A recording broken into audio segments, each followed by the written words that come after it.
Hello, everyone. Thanks for joining me again. A little bit late, but I am coming to you to talk about a topic that's a little heavy.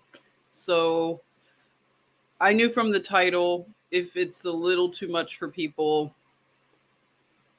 you know if you can handle it. But for those that are here, I want to thank you. We're going to approach it together, but I think it's important, okay? So I want to see who's here first. And my energy is a little low, I'll be honest. I just learned of two people that I know that have passed away. So that was today. And actually, it was after I had chosen this topic to discuss. So things happen, and you wonder, it always happens for a reason, but I just want to let you know that if you sense my energy is a little different, it's because of these two deaths that I heard about. So I want to say that I am very blessed to have Salih Steel Structures as a sponsor, and it is a fabulous thing to have options we've talked about, and we'll continue to talk about those things. I want to say hello to Empress Vibes for being here first. Joyce, hello. Hey, 420 Wild Dragon, hello. Molly Moose, hello. Oh, that's so sweet. Oh, you write I like how you do the wording there. Isn't that what they do when you become like a sovereign citizen, I believe? Let me know. I'm not real sure, but hello, God's Ali. Hello. Thank you. Oh, wow. Mr. Salih is in the house. Bonjour, Mr. Salih. Oh, hello, Kim Canadian. Thank you for being here. Mickey, hello. Oh, Betty Daly, you are spoiling me. You know I love to see you in here. I hadn't seen Betty in so long, you all. Patrice, hello. Abe, hello. So nice to see you. Thank you, Mickey. Thank you. I know this is something we're all experiencing. What makes it bittersweet is that one of the people is very young, very young.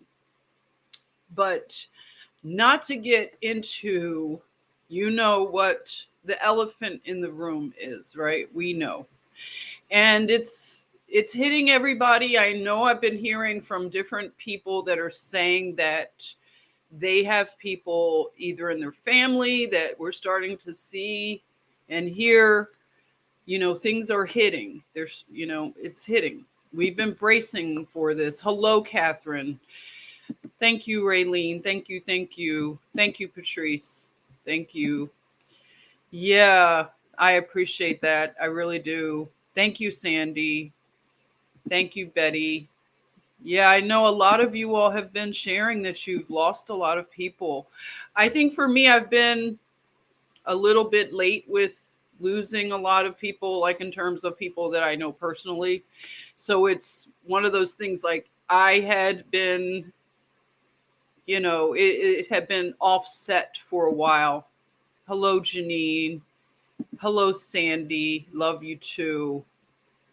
Yes. Hello, my beautiful Harlem Sentinel. Thank you. And our heart was with you. We've all been bracing and feeling these losses. Hello, David from Boston. Thank you for being here. Adam, hello. Unequally Chris, hello. Hello, Julie. Thank you. I'm glad you made it too. So I want to talk about the topic that is hard, right? It's a very hard thing to talk about. The fear of flying is one of the biggest fears that's up there, and the fear of death. They are intertwined. In fact, all fear flows from the fear of death. So if we could be courageous enough to talk about death and fear and acknowledge it and face it, because The one thing about death, as they say, everybody goes through the portal, the door of death. And a lot of people, I used to think like, oh, don't talk about it, because you kind of bring it on yourself if you talk about it. But I have sensed, you know, feeling that kind of superstition and stuff like that.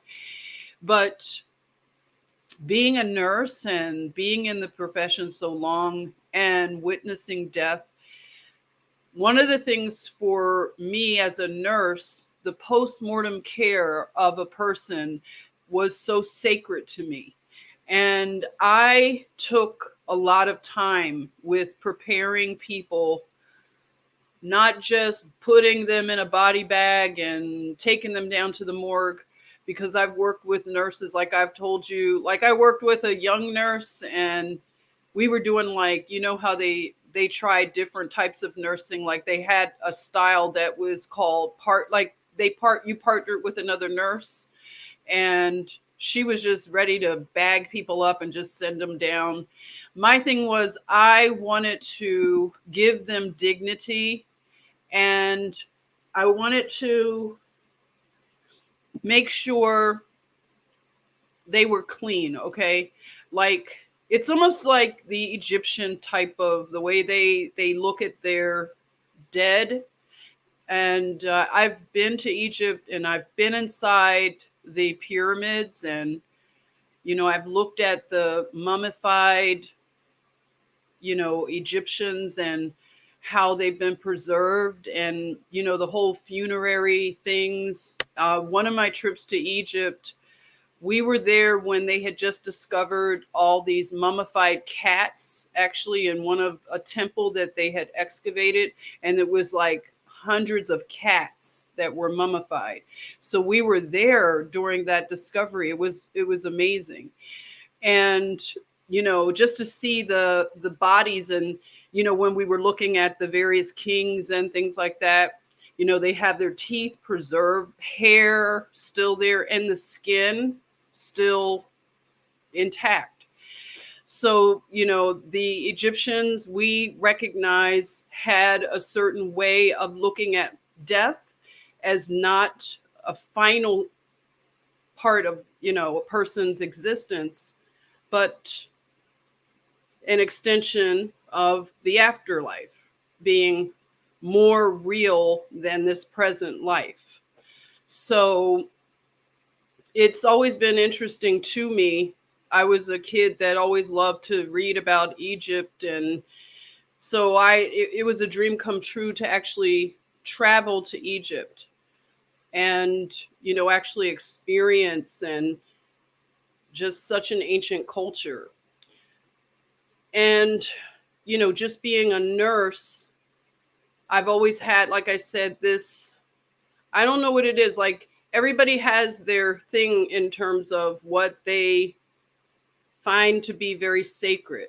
A lot of nurses, they want to work with souls coming into the world, so they choose to work in the maternity and labor and delivery, which I've worked there as well. And I have to tell you that you never get sick of watching life come into the world. You'll never get bored. And I believe like you'll never be so, I guess, jaded.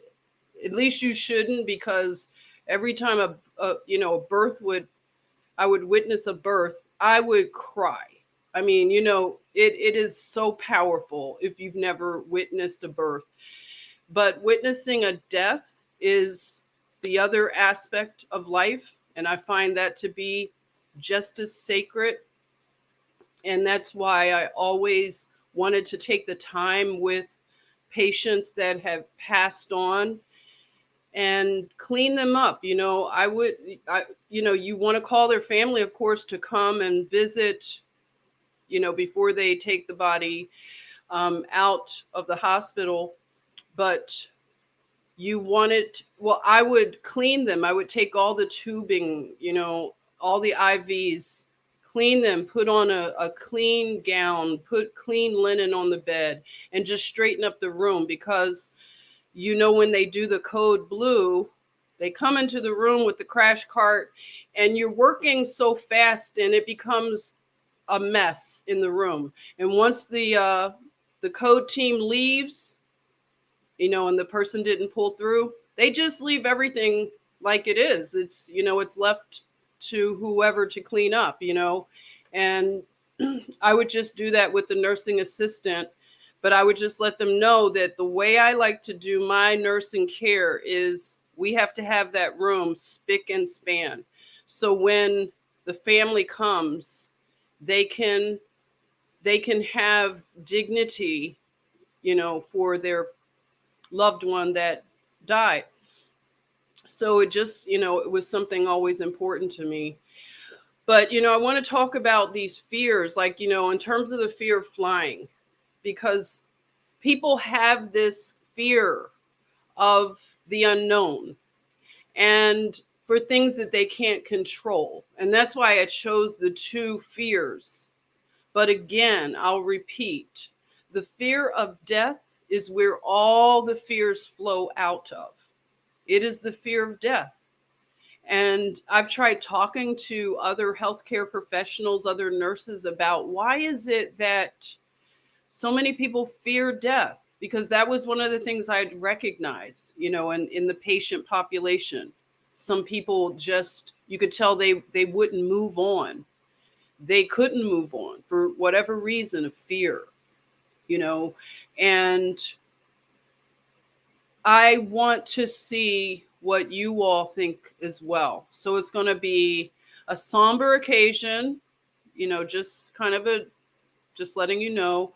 But being that our culture, especially our Western culture, has such an unhealthy outlook on death, it is incumbent upon us, especially the ones that are awakened to what's going on, the ones that are awakening now to what is going on in this world. We have to have these conversations. They're very uncomfortable, but they need to be discussed. And I hope you have a safe group of people besides us here online. We need to create community and networks that we can have these conversations and we can dispel a lot of fear. Because one thing I'll say to anybody who's watching, I am a Christian. Okay. Now, I don't want to, force my Christianity on anybody, but I want you to know that is the filter and lens that I look at life from. So I just want to give you fair warning that I may bring up things that are of a Christian context, but not to offend anyone. I just want you to know that that's my background. I've gone into lots of different backgrounds in terms of spirituality, and I'll be very, very honest with you. I began to dabble in the darker arts, and it's not something that I'm proud of, but I began to practice a little bit of the Santeria.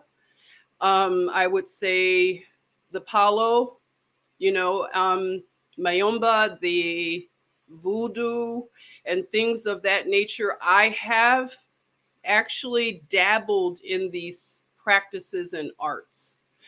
And I've always been a curious person. My mother never liked that I would want to study. I just wanted to just delve into information. So for me, I'd bring home like books on Wicca. I had to recently destroy a lot of my books. And I know that doesn't sound good, especially when we fight censorship. I'm not into burning books. I don't want to do that for everybody, but I'm just giving you a testimony for me. I was studying things like, Madame Blavatsky. So I had, her theosophical book. I had books on, not Crowley. I didn't study Crowley, but I looked into who's the other Lovecraft. Okay, so I was studying a little Lovecraft, and I was also following some of the people that, they do lectures and things like that. You may not know about these names, but there was a man named Bobby Hemmett, and I used to study a lot of Bobby Hemmett's work, and as well as what is his name? I'm forgetting right now. I went to his lecture, but I'm only saying that not to give it, what's the word? I don't want to romanticize it or anything, but I just want to be honest about, I have delved into these things. And one of the things about those studies, they romanticize death. Like, you literally will become very intrigued, and death and darkness becomes very attractive. You know, I had an altar, like an ancestor altar, and I had, a skull. It wasn't a real skull, but it was a skull that I had painted gold. And you get into a lot of these aspects of these practices, this art. And I came away from that probably right before 2020, because I was living in Savannah, Georgia. And Savannah, Georgia has a lot of it's a very deep spiritual city. And I had experiences where I did come in contact with, spiritual entities and things of that nature. Not to get into a really, detailed aspect of that. We could do that on another occasion. But I'm saying this to say that you can become very lured by death. So there's like a dichotomy where there's a fear of death on one hand, and then there's a love of death on the other, you know? And those are the extremes that I'm recognizing in our culture. We have to come to a healthy understanding of death, you know, because we are facing death. A lot of people are hearing stories every day about people losing friends and family. This is a time of great exit, I would say, great separation, and it's a time of huge exits. It's the wheat and the chaff. This is a great harvesting of souls. We looked at the thing that happened with the Travis Scott. I have a video that deals with that time period that came in right after Halloween. And I saw that, people were very intrigued with certain things, aspects of death and dead people, like a necromancy type of fascination. And it was around the time of the Day of the Dead, right there in the beginning of November. So I do have a video about that. And then it was something about the location of Texas, for those of you that live in Texas. And, things were happening in Houston and Dallas, and I could see these combinations. And then the Travis Scott concert, and, the young people are walking through this entrance of an open mouth of a skull. And what happened, everybody has their opinions. There are a plethora of breakdowns of what people understood about that concert. And, I won't get into a big thing about that. I've already talked about Travis Scott's concert, so I won't do that. But the young people, that's what I'm just really concerned, because like I said, I heard about a young person that I know that died today, young. And it's always hard when young people die. It's always hard. So I learned about this. I want to share this with you, okay? And it was, not surprising, but I just want you all to, if you hadn't heard about this, Let me share it with you right now.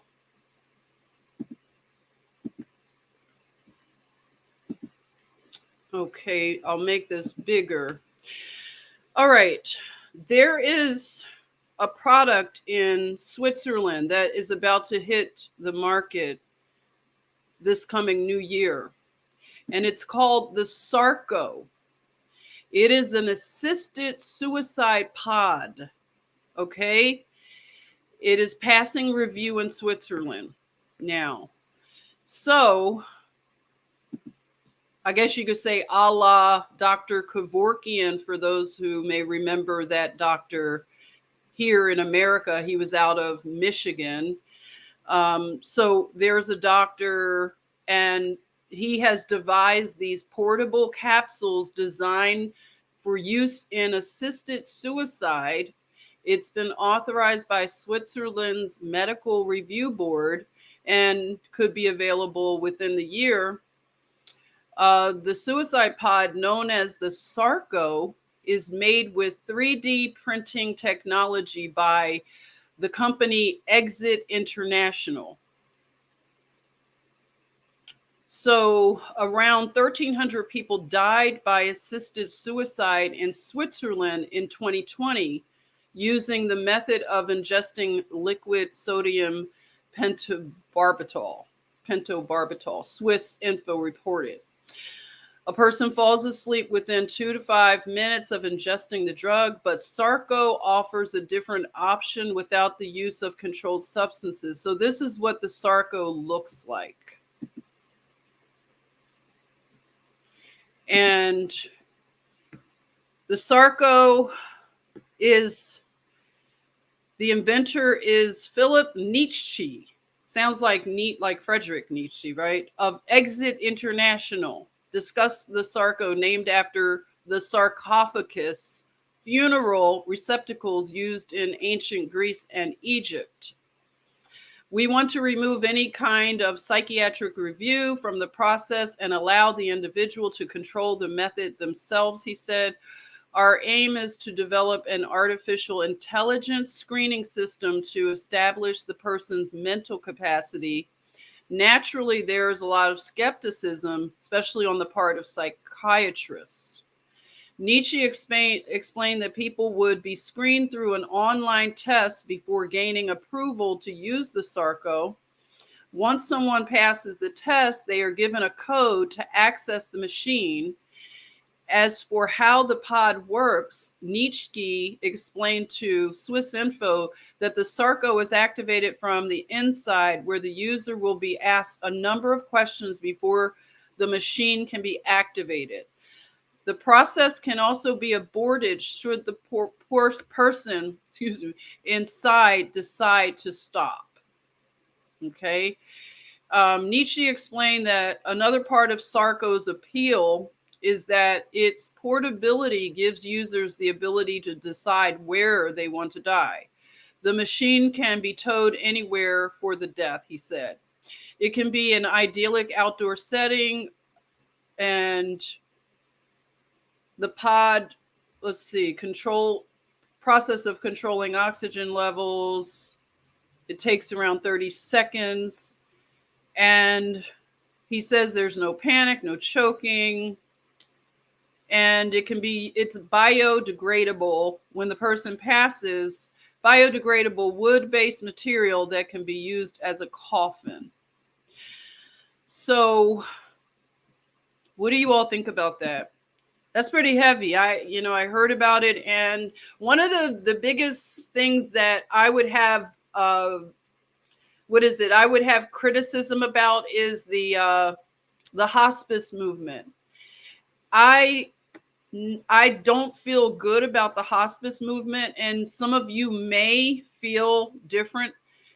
I would try to talk to people who were deciding to have hospice for their loved ones, that it is a form of assisted suicide, in my opinion. This is my opinion. I don't feel comfortable with it. I don't know how you all feel, but we are looking at very dark times, and We have to, like I said, we have to talk about these things because this may start to affect people that you know. Because suicide is on the rise in America. And one of the fastest growing segments is children. And like I've been talking about with the generations that are my generation, the boomers, the Gen Xers, we have to care about the young people coming up because they're being hit with things that we did not experience. And this current state of affairs in this world, we have to think about them and we have to reach back and lift them up because they are the segment that is the growing segment of suicide. So I really want us to put our heads and hearts together and think about solutions and what we can do that are local, that can expand, because we can always think about these global things that we can do, but that makes it overwhelming. But what can we do on a microcosmic level, on a small local level to affect change? Patrice, you're saying it sure is. My friend's daughter's college friend tried to kill herself last week. Yeah. And social media, I know that that's how we're connected. Social media is such a big part of this because although we can use social media for positive things, young people I can't imagine with all the angst of growing up and having social media. They say that the more you get those dopamine hits, it changes the neuroplasticity of your brain. So you need more and more of these hits. And, they're comparing themselves to their friends, and for likes and follows, they're getting their value based on social media. And it's already hard enough to be a young person. So I want to share a story that even, mainstream media is recognizing. What I don't like is they're speaking out of both sides of their mouth because they are the main ones that push this fear-based agenda. So we have coming out of the New York Post of all places that kids growing up with in the what era are damaged, they're saying. This is an opinion piece that just came out this week. So, kids are resilient. That's the quote we've always heard. That's what we keep being told. That's what adults who have no qualms about destroying the childhoods of millions of American kids tell themselves and us so that they can sleep at night. Parents around the country knew that the kids aren't all right, and they're not going to be all right. And now the data rolling in close to 2 years into this P reflect that reality. The Surgeon General, and that's what I'm saying, I have a problem that the Surgeon General is saying this, but yet they're pushing that narrative that's making it worse. So the Surgeon General has released a rare public advisory about an emerging youth mental health crisis in a 53-page report. We learned that symptoms of depression and anxiety have doubled during the P, with 25% of youth experiencing depressive symptoms and 20% experiencing anxiety. So, anxiety and depression are sisters, basically, in mental health.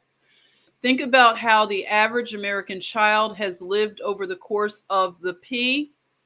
Socialization has halted for a year and has only continued behind plexiglass, masks, and distance.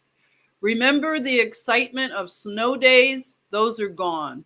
Now, when a day of school is canceled, kids are left to worry and wonder if and when they'll go back.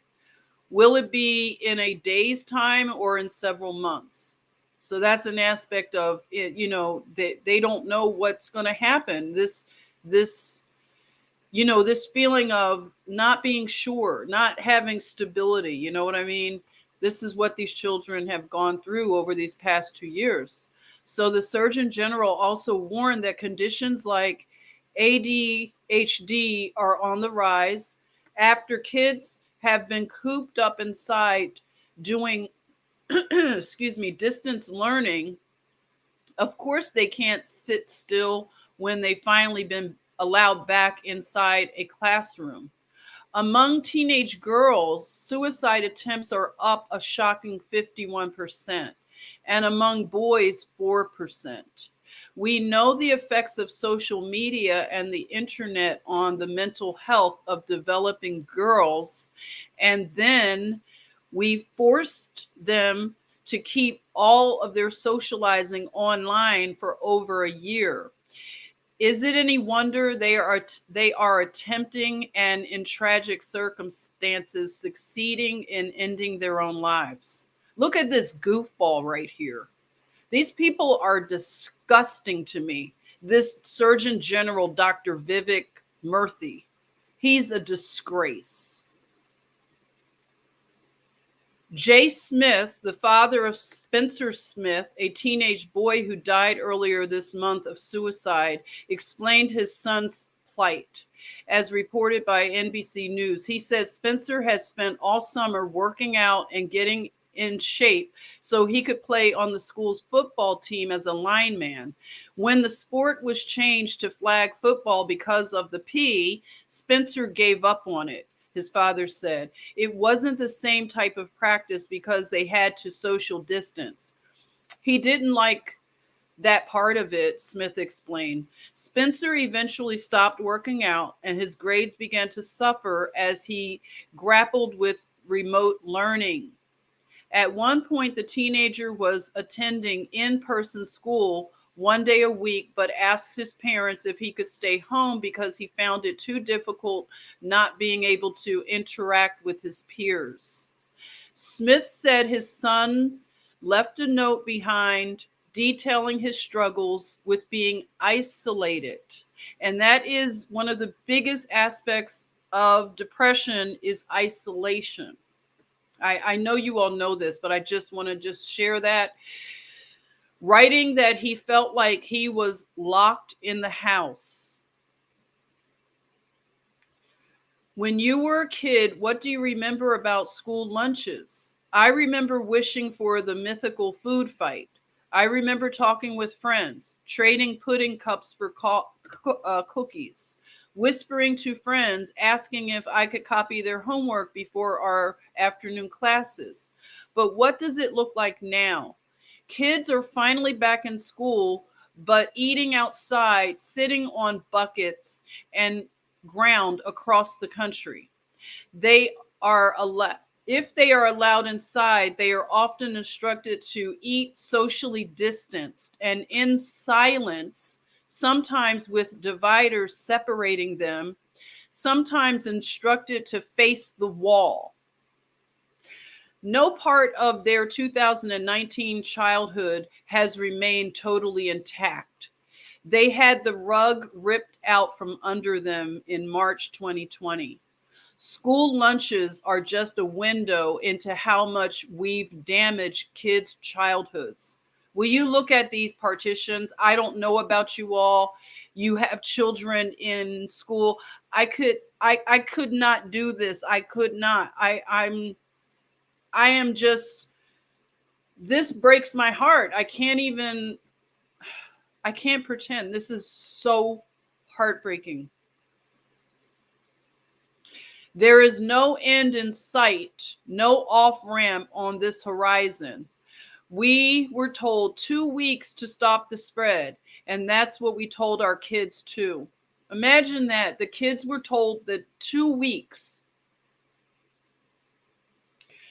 We're about to enter our second year of P restrictions. Jay Smith, the father in Maine, told reporters this P can't last forever.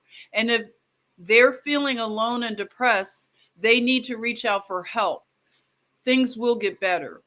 You can't blame kids for not believing that well-intentioned message. Our society has treated them as disease vectors and stolen irreplaceable years from their childhoods. Why would they believe the P will end and things will get better? We can show kids no evidence to that effect. The only remarkable thing about the Surgeon General's report is that more kids aren't suffering from the only remarkable thing is that more kids aren't suffering from mental health strain. If we don't prioritize a rapid return to normalcy for America's kids, the number of kids in crisis is only going to swell further. So what are you all saying? I mean, we've got to do something. I know a lot of you all are doing things, but this is what pisses me off, Mickey says, is the effect it's having on the young ones. I hate their agendas. Yes, absolutely. Betty is saying masks are not enforced either in our schools and communities. You wear one only if you wish to. Good. That's good. Roxanne, now they are pushing 4 jabs, 3 for kids. These kids will be obsessive germaphobes. Yeah, absolutely. Hey, perfect love. Outright child abuse, mental breakdown of their health and socializing skills has been thrown out the door. Why are they okay with this? Yeah, that's the question. Why are they okay with this? I mean, you know, I just wanted to say that in dealing with mental health, you know, that's the thing, like I was saying, like the fear of death. That's what I see as the overarching thing, is that people are willing to do things that are not tried and true for the fear that they have because of the incessant messaging and propaganda, and treating children like it said in like they are germs, like walking germs. When on one hand we hear that the young are not the ones that, you know, they don't suffer from this stuff. They've been pretty resilient in terms of their immunity. But then they're treated like they'll kill grandma. And that's something that, again, you know, I look at that generational thing where, okay, why is it so, like, why is it that their lives are not valued over the older people that are, you know, they claim they're going to kill grandma? And we know that that's not the case. But just to tell, that's the messaging that a child is hearing, that just their existence can kill off older people. And then, like I said, we wonder why.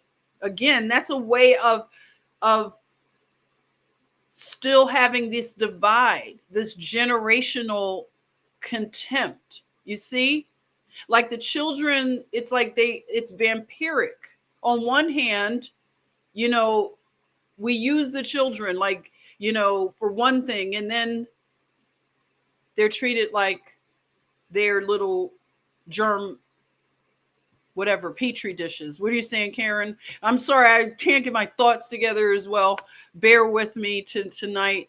It's hard for these kids when their parents are going into depression behind this damn attack on humanity. That's exactly what's happening too. And I was looking into like the aspect of depression, you know, kind of revisiting some of the things that are being, you know, spoken of in terms of depression. And you're right. Depression, some thought leaders, they have said that it's not so much that it's passed down genetically, but it's modeled. So it's the behavior. If a parent is depressed and they are parenting while depressed, that is going to be more of a factor for how the child will then become depressed and deal with depression in their adulthood and teenage years and even younger. Hey, Roxanne, you said you're in Michigan, mass testing, distancing, quarantines, all ages. Yeah, exactly. Hey, Eight Winds, thank you. Greetings to you. Thanks for joining. It's a heavy subject, but I'm glad that you're here. So, depression. Now, I took a few notes just like to talk about, keep myself on task here. So, I want to talk about like the aspect of anti-aging, because to me I see this as a generational thing, and it even stems out of some of the things that we're hearing from even the Ghislaine Maxwell trial. When you think about the connection to what's his name from the clothing company out of Canada, Nygaard, and he was down in the Bahamas and he was dating a lot of young women, girls, and he would get them pregnant to get the stem cells and things like that. And I'm just going to say, allegedly, if you kept in the know about Nick Cannon had just lost a baby. And I'm not saying anything, but I'm just not saying it, but people are saying things that they believe about that, because Nick Cannon was basically saying that he was just going to have all these babies, and that anybody who would have his baby, he would make sure they never had to work another day in their life. And he had a baby that just died this past week. And he has a disease. I forget which one is it, sarcoidosis, MS or something he has. And yes, Monkey Speaks, it's very suspicious. And people are they're wondering about this because, again, this is why I say it's a vampirism on the young. It's like their lives are just disposable to be used. And I don't want to come down on you boomers. Okay, I don't want to do that, but I just want to say that there is something about that generation, the boomers. Like, I was joking and saying Gen Xers, we're like the invisible generation. Nobody cares about us. We're kind of in the middle, and we're mediating between you boomers and you millennials. But the boomers, they were treated very special growing up. You guys had like this, that's when all of the marketing started being targeted for young people. And you guys had all this cool stuff, and then the millennials, they were the ones that everybody got a trophy. And I don't know what our deal was. It's nothing special going on with the Gen Xers, but it's like the boomers that I know, okay, again, my opinion, and I'm basing this off of family members that are boomers, especially like if they're women, they are obsessed with anti-aging. Do you also see that? You say it's lupus. Okay, I knew it was an autoimmune. Okay, lupus. That's what Nick Cannon has, lupus. So it's like this thing about aging that you want to defy it. You want to fight it. What is that? Like, why is aging frowned upon so much? And that's why you see these things like it unfortunately, it's seen in boomers, where they were the ones that started a lot of this anti-aging kind of stuff. This, like Nygaard, he was getting stem cells from young people. And all of this other stuff. You had Epstein, he wanted to have babies, like I think he has some kind of like doesn't he have like fertilized eggs and stuff all over, that he was going to have a whole lot of kids or something, like real weird stuff. And I recall one of my relatives who is a boomer, and she's very obsessed with not being old, and she doesn't want people to think she's old. And it's just like this weirdness about age, and trying to defy it, and never telling people how old you are. What is the problem? Like, what is that all about? And she explained something to me once, because I would go over to her functions and she would have friends over. And one day I was going up the steps and one of her friends was going down, and she tried to run me off of the stairs. Like, she tried to make me fall. It was really aggressive. And I was like, what is the deal? And I kind of asked her, why is your friend doing all these like really weird, like cruel little things, right? And you know what she told me? she told me, she said, well, I just want you to know that sometimes older women have a problem when younger women are around. They get very catty, and they're very like threatened by younger women. And she explained it like she really understood the whole psychopathy behind it, but she was just saying that that could be the thing that her friend was like acting so nasty about, is that she's threatened by a younger woman. And I just, I don't get that, because when I'm around younger women, I want to be more of a just a pleasant person, for one. And I'm not threatened by them, but I learn from them, and they can learn from me. It's an exchange. I've always looked up to older women. I always like to have women that are older as friends. I like to have women that are younger as friends, and also my peer group. So it's one of those things that she just explained, that that's the deal going on, is that they just don't, I don't know. It's like, what do you all think? It's, yeah, green monsters at every age, yes. But I'm just saying, like, what is this about the quest for youth, where you want to literally take from the young people? That's where the line is crossed there, when they're doing things like getting the plasma and the blood, and they're doing direct transfers of blood transfusions, and like I said, you think about these cases of the elite, and what they do and what they put in products.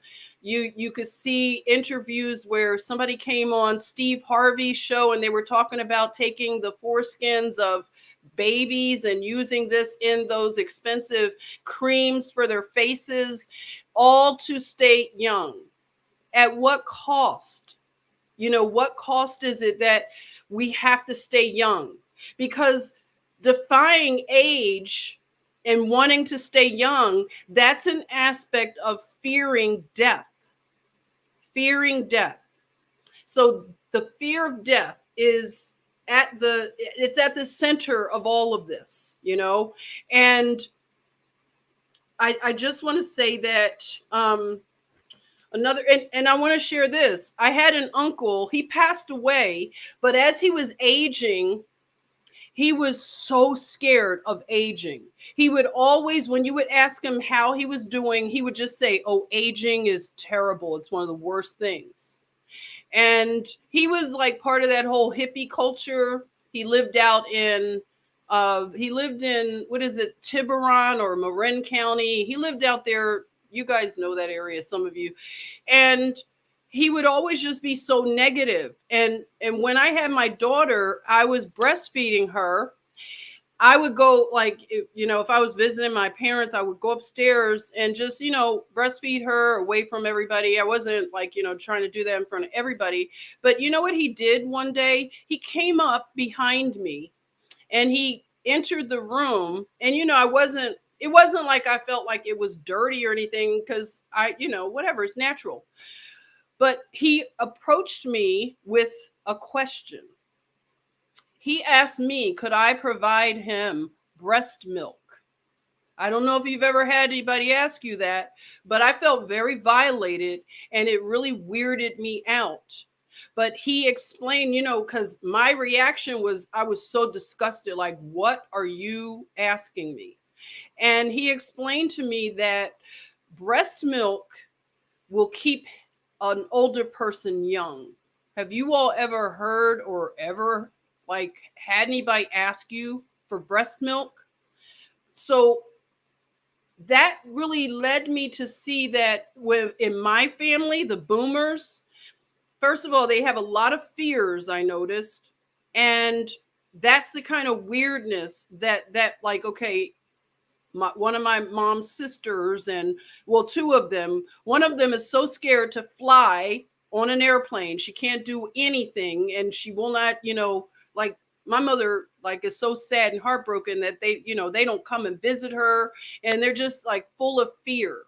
And I've never resonated with people like that, but that's one of the things I find is like fear. so much fear. And they'll profess that they're Christians and everything, but they're so fearful. But going back to the uncle and asking for the breast milk, you know, I had never heard that before, an adult wanting breast milk. So I felt violated, and that really changed our relationship. I lost a lot of respect for him, and I didn't trust him at all. But I just wanted to say that this is the extent of fighting aging that some people will go through. But, I just want to say that in terms of the fear of death, basically, what I want to say about that is I have a few things I want to say about it, okay? Now, I look at it, like I said, my lens and filter is through a Christian filter of it. You may have another aspect that you look through it, and I'd love for you to share. But the thing is that if people profess to be Christians, which so many people do in the Western world, why are they so afraid of death? Why is death so like just the thing that everybody is trying to like run from when we all have to go through that door? So one of the things in terms of how I'm able to, I'm able to process the fact that this is an inevitable thing that will happen is that I look at it as a passage. Of course, it's a doorway to another realm. And you think about, we sleep every night. And the other day I had a really interesting like dream. It was very vivid and it had so much going on. I didn't write it down or anything or talk about it, but it was just the fact that it was just so active. But where do we go when we fall asleep? We do so much sleeping, most of us are. I don't know, some people have factored how many hours and everything that we sleep during a lifetime. So where do we go? Where do we go when we sleep? And I think that, thinking about these things and talking about it, it's like that can alleviate the fear of death if we have these conversations that you sleep and you are still yourself wherever you're going.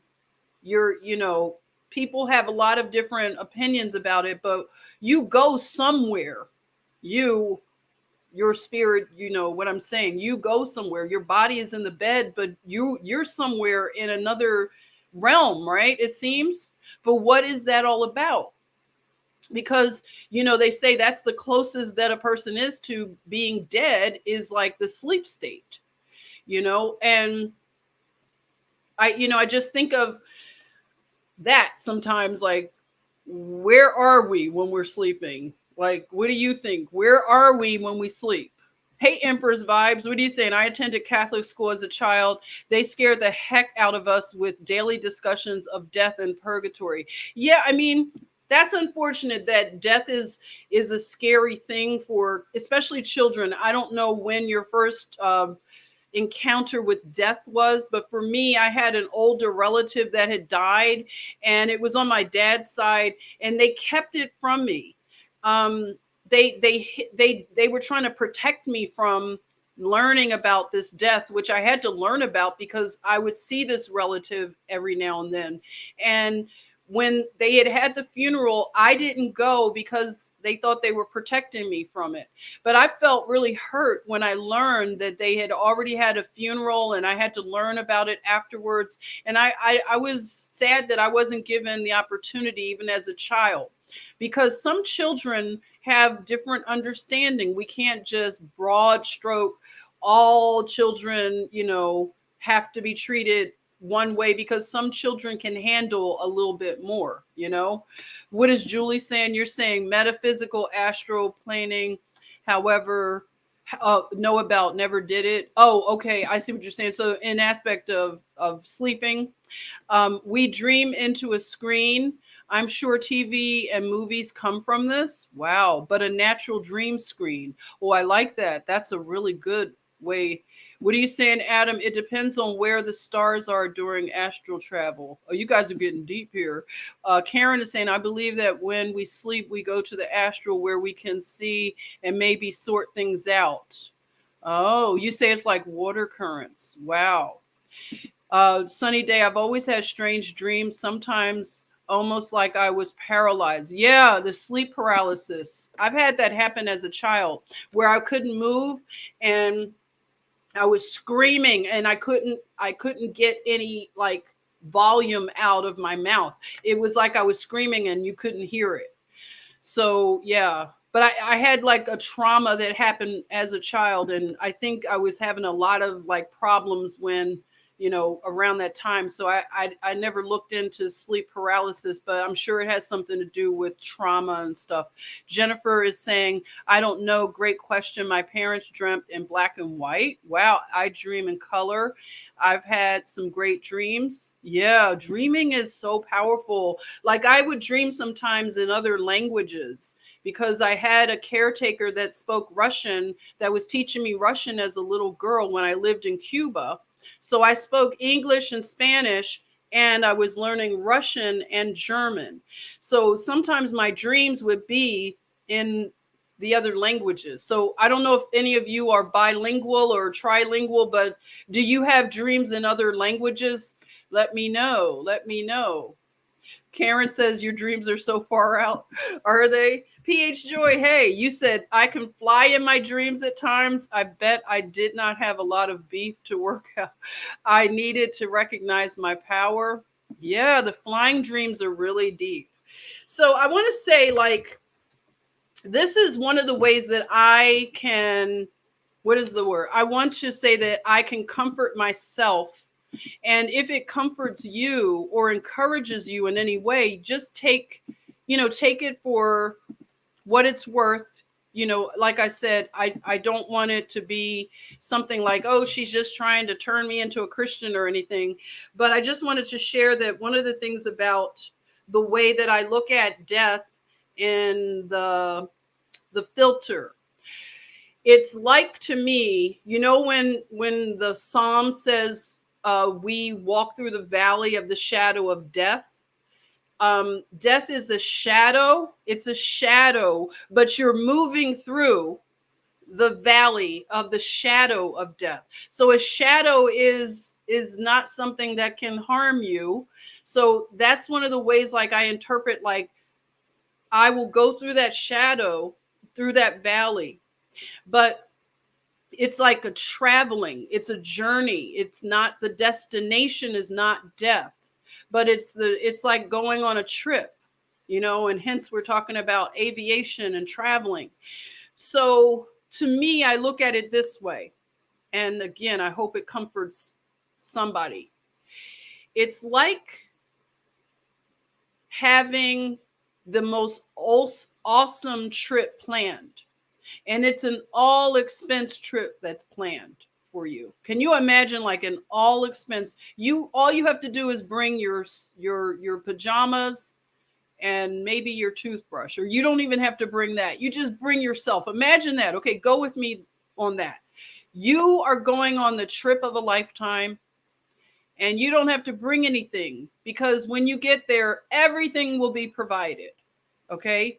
And you have a Sherpa, or let's say a tour guide. And even though you're going by yourself and it may seem like a lonely journey that you are about to go on, you won't be alone. Okay? Like, you came into this world by yourself, and we leave by ourselves. And you have this amazing tour guide that's assigned to you, that has been assigned to you since you came here. And that would be your angel. And your angel has taken care of the trip. It's all paid for. You do not have to pay one single penny.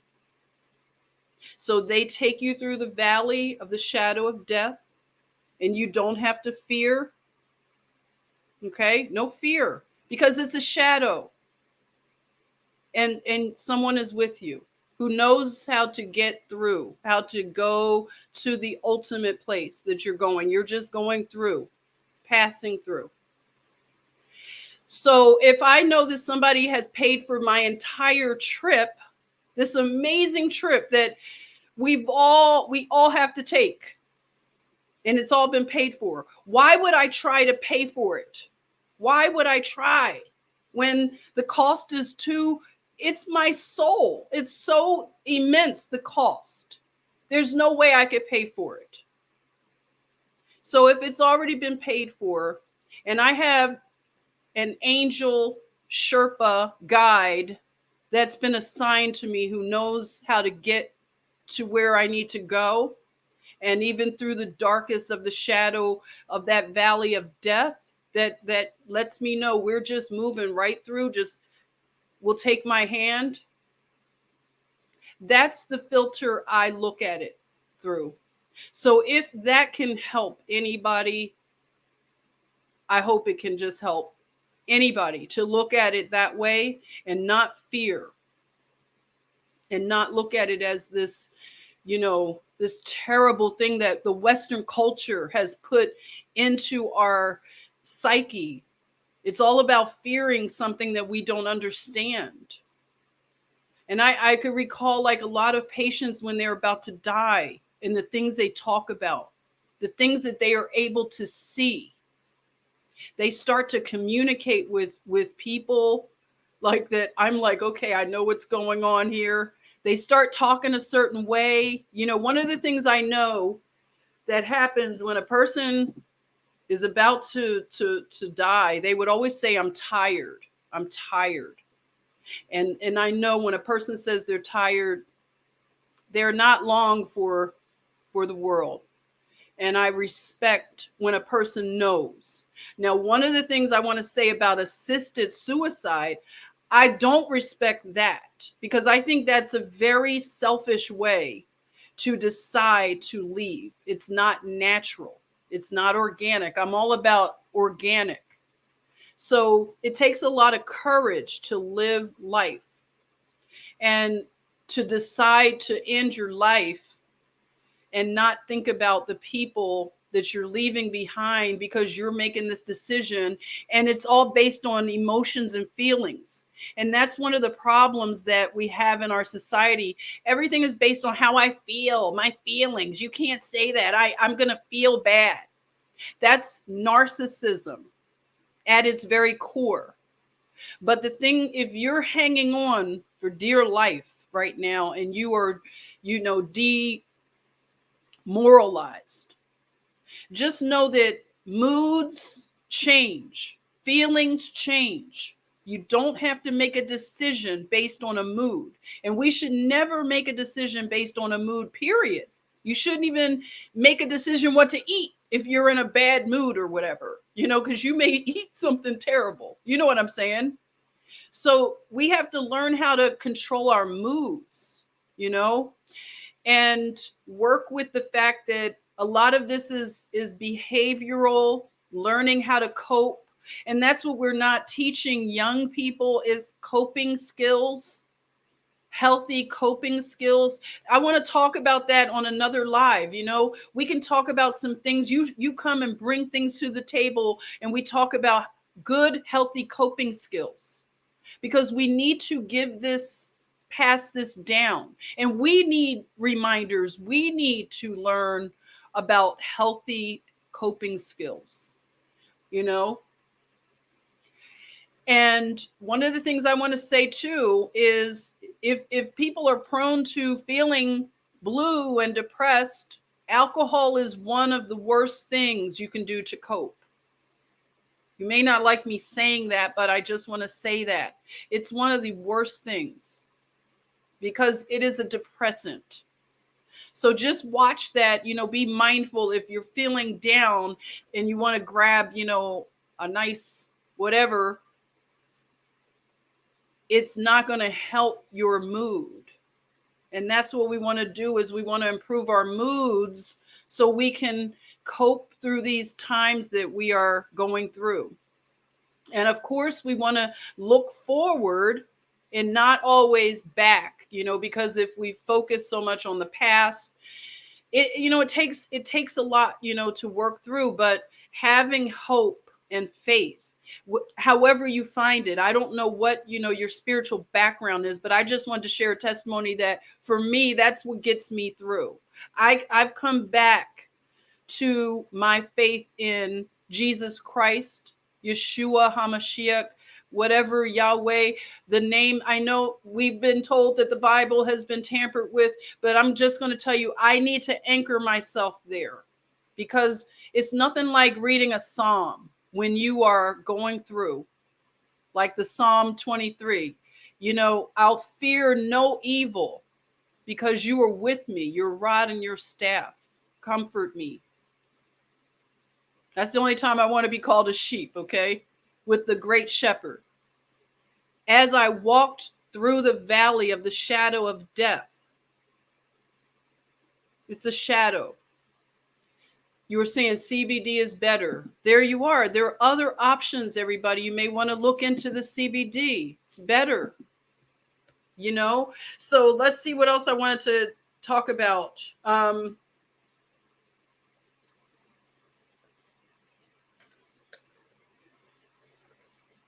another thing about my testimony of how I look at, like, how death doesn't, I'm not afraid of it, like, like I have been in times past, maybe, or, is that in my faith, in the way, I filter and look at it, is that Jesus Christ defeated death. Death was something of the enemy. That was a way to rob us, and he defeated death by, actually, that was like a trump card, to use the phrase. He was resurrected from death. So he defeated it. That was like the ultimate, that was the ultimate victory. So to have victory over death and know that I can partake in that victory, that's what gives me my comfort, everyone. And again, I'm not trying to be all like preachy and everything, but I just want to share. That's part of who I am. I'm not ashamed of it either. I'm not ashamed to tell you that that I'm a Christian. If you don't like it, I'm sorry, but I'll respect you and whatever your background and belief is. But that's, for me, what I have found that comforts me, and it gives me the answers I need, because I am a very inquisitive person. And this is the only faith for me personally that I've found satisfaction, especially for the issue of death, because that's the ultimate one to solve in this life. That's the biggest one. So I guess, that's what I wanted to share. If anybody is feeling suicidal out there, I just want you to know that there are hotlines that you can call. I know that we're having a burden on our healthcare system, but if you don't feel safe, you let us know in the chatmosphere. You drop that if you don't feel safe with yourself. I want us all to care for each other that way, okay? We are a beautiful and vibrant community here, even though we're online. But if somebody is not feeling safe, let us know. Reach out to somebody, because you all love each other. I see in the comments, you all have like rapport. But just know there are hotlines in your area that you can call. And it is important not to isolate yourself. Do not isolate. That is the worst thing to do. Find a network of people that you can trust, somebody like you can buddy up with. Then you can just say, I don't feel safe. Not that you're going to do something, but you just want somebody who's not going to judge you for just saying it. And they won't like shut you down, like, oh, don't do that. You can talk and be respected and understood for the way you're feeling at the moment, because it's based in feelings. Okay. And just know that it's going to get better. It is. And I know that's not hopium, but it is going to get better. Absolutely. And there's some resources if you're scared of flying. This is a book right here. It was like a pilot, by the way, Scared Flightless, if you want to look into that. And just to, let you know that there's nothing to fear once you can overcome the fear of death. You have mastered life. Okay? You have absolutely mastered it. Okay? So let's see. Betty says, I'm so stubborn, I refuse to allow them to kill me. That's right. Stay stubborn. Hey, Nixon, it will get better. I can feel it. Amen, Nixon. Thank you. Jennifer says, I'm never flying again. Don't say that. Flying is one of the, look at how many flights take off and land every day. And then you probably get in your car. You never think about, oh my gosh, But, flying is one of the biggest fears, and public speaking and things like that. But you can get over your fear of flying. You really can. I love flying, and I just, I always want to encourage people, don't have the fear, especially if it'll prevent you from doing things. And I know we're dealing with the craziness from the airline industry. I don't want to support what they're doing right now, but I'm just saying, once we can get to a place, especially if you need to do it, I would hope that you would not go places that you might need to go right now. I know that we're not doing like some of the vacationing, but if you need to go see somebody or whatever, there are ways, like, I have this scarf right here and you can I do this stuff. Okay. I'm like, I have a covering. Okay. So they can't say anything to me, but that works. That's work for me, where I don't have to wear the diaper. Okay. I choose how I'm going to do my coverings. Okay. I use scarves. So I feel like it's like I'm still exerting my freedom, because I take it off as soon as I'm past the Nazis, So, and you pray that you will be invisible to all the Nazis, okay? And they don't mess with me. You know what I'm saying? Yeah, keep it fab. Hey, Johnny. That's right. Keep it fab. Hey, Debbie. No one can blow out your candle but you. Let your light shine. Amen. You like that, Sunny Day? Yeah, you can use scarves, okay? Scarves are fabulous. Hey, Warrior Princess. Welcome. Hello. I missed the word. Oh, come and join anytime. Flying is safer than driving. Yeah, that's what a lot of people say. What are you saying, Tracy? I'm a visualized flying to a great meetup and a campathon with you one day. Yes, I am really dreaming of that. I still want to do that. We're still going through some different things we got to get past, but I still have it, and I'm holding it. Hey, Karen, thank you for joining. So what else is going on? Like, what are you thinking about some of the stuff I was talking about?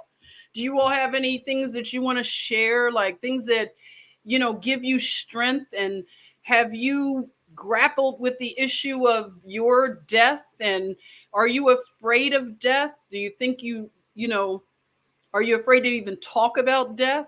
How do you feel about it? Hey, Dr. EMB, you're I've not seen you. Thanks for joining us. You say, do Muslim women have to wear masks under their full face hijabs? I wonder if they do. Do we have any Muslim women or men that would know? Do the Muslim women have to wear the mask under?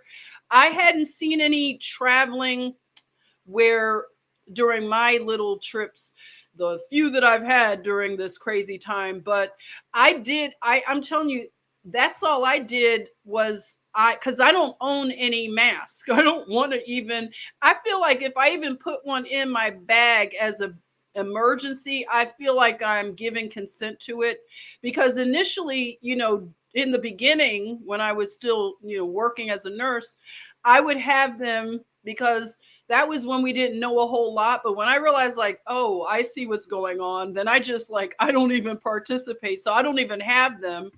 So I had to think of something real quick, and I always have a scarf because I wear my scarves as like covering. And it's cold right now because I have like the ceiling fan on real high. And so I always have scarves, and this one is one of my scarves with airplanes. Okay. I thought I'd be giving you some visuals here. My airplane sweater or scarf rather. So yeah, I just, I put it over my face, just for loosely, and I use like really really thin ones, and they haven't said anything to me. So let's see. Mickey is saying I was supposed to die when I had a Guillain-Barré syndrome. Guillain-Barré syndrome.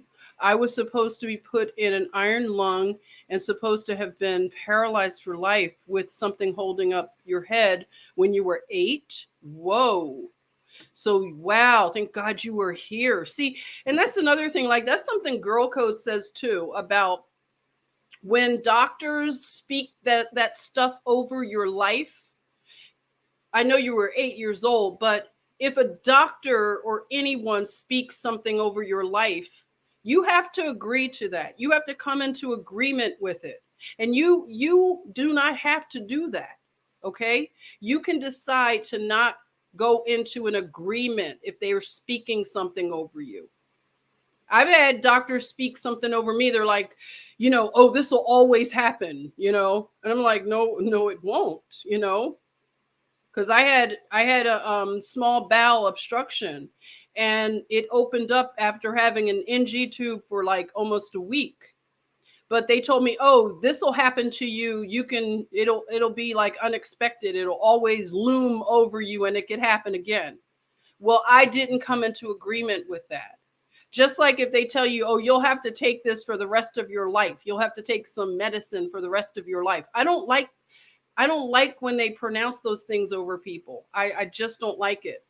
So, just know that you have the choice to come into agreement with things and consent or not consent. You can go and get another opinion. You can go and pray. There's power in these things. Okay, so just know. Hey, Tracy, I had a head on collision with another vehicle in a parking lot a few weeks ago. Really? Oh, my. Be careful out there. I know they drive crazy out in California. I rebuke their words. Yes, you have the power to rebuke their words. Hey, Debbie, a single sunbeam is enough to drive away many shadows. Oh, I like that. Thank you. Thank you for sharing. So I want to say that we'll talk more about these things.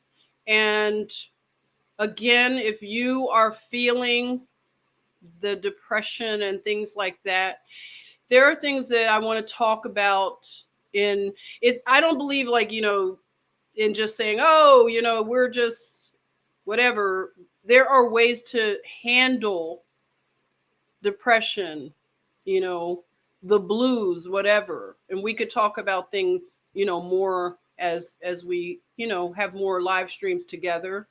But you don't have to be depressed forever. That's not a life sentence. You can overcome and have victory over that. And especially fear as well. And, there are a lot of ways. It's not always medicine. It's sometimes you can vent. I did a lot of journaling during 2020 when it was really hard. I could have slipped into depression and stuff, but I wrote a lot I have so many journals. I just journaled, and that really helped me too. Journaling and venting, talking with people that you can trust. We have to build these networks. Some of us have lost some of our networks that we had, older networks, but we have to develop new networks of people. So just know that you can do that as well. It's a lot of ways to help. And I've heard of a lot of people getting good results from even therapy where they're talking over like a Zoom thing. They have a therapist, that they do online. I don't know you can research it, but those are available. It's a lot. You said you have free will, choose to be happy even through the storms. That's right. So you did journaling past 18 months, very cathartic. It sure is. Yep. So that's what I wanted to, just say that we have to look out for the children and this rise in depression and suicide. We have to really fight for these children. That's what a lot of us entered this movement. It was about the children, you know? So that is all for now. And thank you for joining. And I will see you possibly tomorrow. Okay. So if you need a steel structure, you can call Salee Steel Structures. The information is below. And I will also put on, if you want to tip your hostess for tonight, that is how you can do it. I want to thank you all for your nice and sweet tips. You are a loving group, and I love you all. And Karen is saying, meep, meep, have a good night. Shout out. Okay, I will shout out to Josephine, the little panther, my little pocket panther. That you are welcome. Thank you so much. If I missed you, I'm sorry. I still love you. I look through all of your comments. I do afterwards. I love to read your comments if I've missed them. Let's see. You say, I think that there will be a new diagnosis real soon of post-pandemic. Yes, I think you're right. And some of you all may be inspired to, thank you. Yes, I will see you tomorrow. Some of you may be inspired to go into mental health work because you can see we're going to need it. We're going to need a lot more of you out on the field to help get people through this, okay? So that may be something you want. Hey, Layla, you don't know what their life contract happens to be. I love your comments. Thank you, Layla. All right. Love you, Adam. Thank you. Thank you, Chris.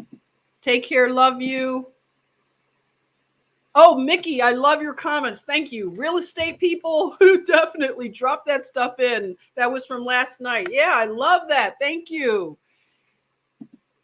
Driving to work. Drive safely. We'll see you. Have a fabulous night to you, Penny Lane. All right. Take care, everybody.